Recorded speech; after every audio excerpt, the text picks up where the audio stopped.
Hi, I'm Ian Score, co-founder of Sandbox Solar. We're a solar company based out of the CSU powerhouse here in Fort Collins, Colorado. We've been advancing a concept called agrivoltaics. We're combining the symbiotic relationship between solar energy and agriculture. This is our third year studying agrivoltaics here at Ardex South. We're getting amazing results in finding that the two technologies can benefit each other, which will inherently create a business model where we can grow our food and renewable energy here locally in Fort Collins. Out here at Ardex, we have 3 different types of solar panels. The whole array is about 11.5 kilowatts, which can produce enough power for 2 average homes in Colorado. The National Renewable Energy Laboratory had found that in Colorado, in order to meet its climate and clean energy goals, needs about 250,000 to 650,000 acres for clean energy. We found in our studies that there's enough suitable land in Colorado for agrivoltaics, and that land encompasses 650,000 acres here in Colorado. One benefit we're seeing with agrivoltaics is this moderated environment of the shade provided by the solar panels.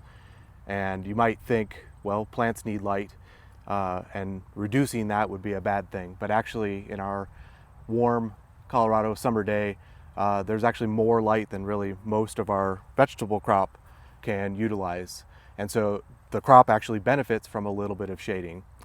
Maybe not deep dark shade, but the in-between shade provided by this cadmium telluride panel, for example, might be just the right balance of lighting to provide enough light for the crop to grow, but also shading to benefit the crop and protect it and give a kind of a moderated environment for it to grow in. And that includes everything from moderated light, moderated wind amounts, and even in the event of a hailstorm, which isn't uncommon here in Colorado, we've seen some benefit from that as well. I'm standing here in a high tunnel, which is a pretty familiar structure to many that grow food crops, both as a hobby and also professionally.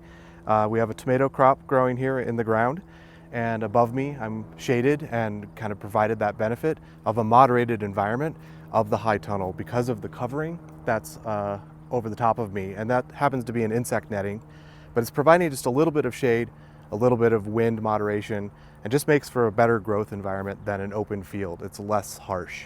And we've been seeing similar benefits and similar types of conditions, a microclimate, if you will, created in a high tunnel, as we're also seeing in the agrivoltaics project.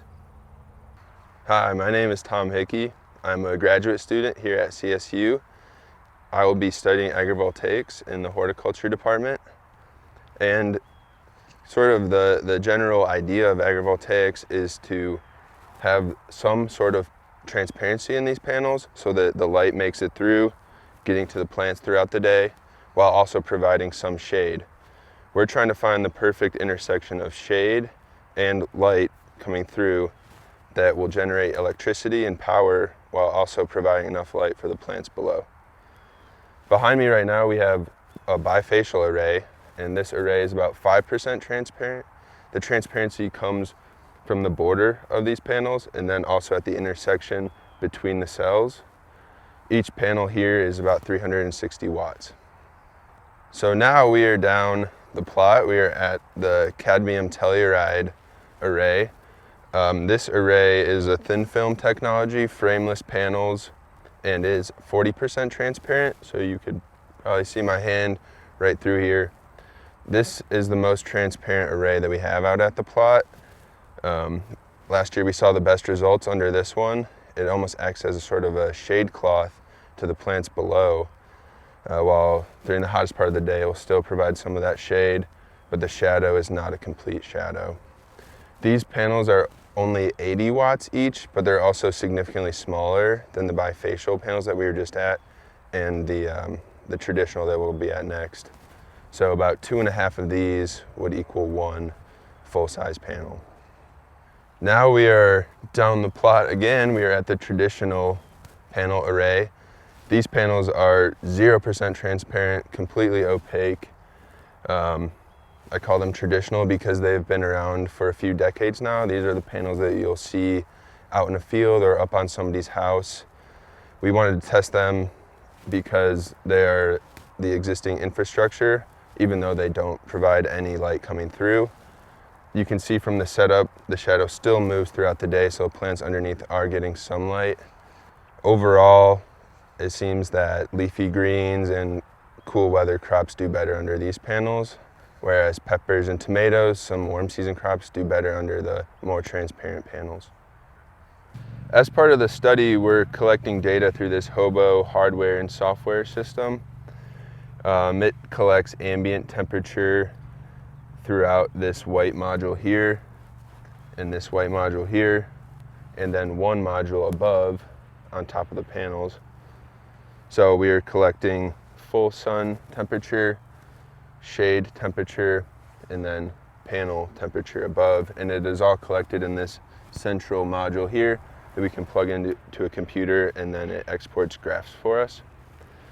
We are collecting this data so that we can compare each panel type to a full sun control as well, to see how the temperature fluctuates throughout the day and how the soil moisture is affected underneath the panel compared to the full sun. So here we're evaluating different crop species, food crop species at different times of year. So earlier in the season we grew leafy, cool season vegetables like lettuce and cilantro, and we're evaluating how those crops grow. Those are kind of the easy ones. The harder ones and the ones that we might expect would may or may not benefit from reduced light levels are the ones that produce fruits as well. So in this case we have squash growing directly under the panel that will produce a summer squash. We have tomatoes toward this back bed that will, of course, will produce a tomato fruit, and we have some peppers in the back. And so those are warm season and fruiting vegetables, and we're curious about the impacts of the agrivoltaics and that whole system on the yield of that crop.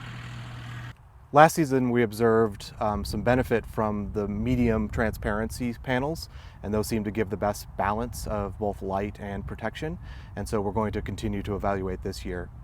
And probably the most exciting aspect of this entire project to me is that it's a fully replicated experiment with 3 replications, so that makes it scientifically sound and gives us confidence in our results as they continue to roll in.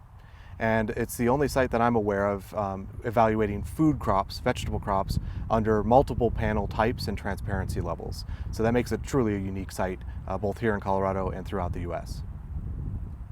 So now I'm going to demonstrate how these arrays are able to tilt from 0 degrees flat, as you can see right now, to about 85 degrees nearly perpendicular to the ground. And this allows us to get these bedded rows in with tractors and other equipment, and then you can also tilt them up for harvest days. Another benefit that Mark mentioned is the hail protection. So in the future we hope to automate this system, have the panels be able to tilt flat if there is a hail event coming in.